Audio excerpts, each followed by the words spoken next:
Listen, contextualizing the chaos of the news right now is it's bleak. It's bleak. It's not fun.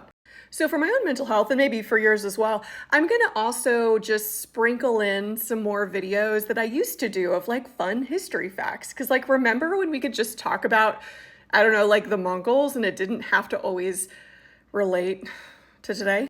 Anyway, whenever I'm like wandering around the internet or doing research on a different historical topic, a lot of times I'll come across something really interesting and I'm like, oh, I don't have time to dive into it right now. And so I just copy and paste the link and throw it over onto like a digital post-it note on my desktop. And so I'm going to start going through those and let's learn some new stuff. This was a picture that I came across when doing some research on World War I, and I was like, I've never seen this before. And I think that this would probably disrupt a lot of our ideas about what we're picturing when we picture World War I. So obviously this is Indian troops, Indian infantry, who are digging trenches in France in 1915, like the very first year of the so-called Great War. It seems really stupid to say this and explain this now, but like, it's called World War I eventually because it truly was the first war in human history where almost every part of the world was in some way involved. And this was, of course, because of imperialism. The mother countries were at war and their colonies were then forced or highly encouraged to send troops, to send supplies. But what's really interesting is that a lot of the colonized people very willingly sent troops and supplies because they were hopeful that this war might also be the impetus for the so-called mother countries, in this case Britain, letting them be independent as well.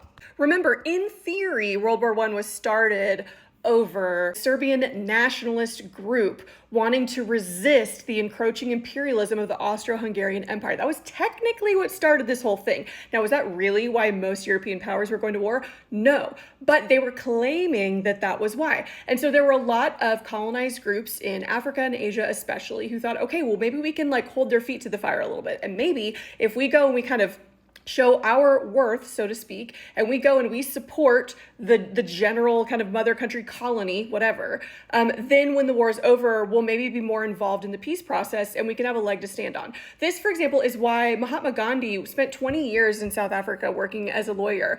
And you know when he came back to India was in 1915. He was like, now's the time, let's go. And he went back to India and immediately started organizing.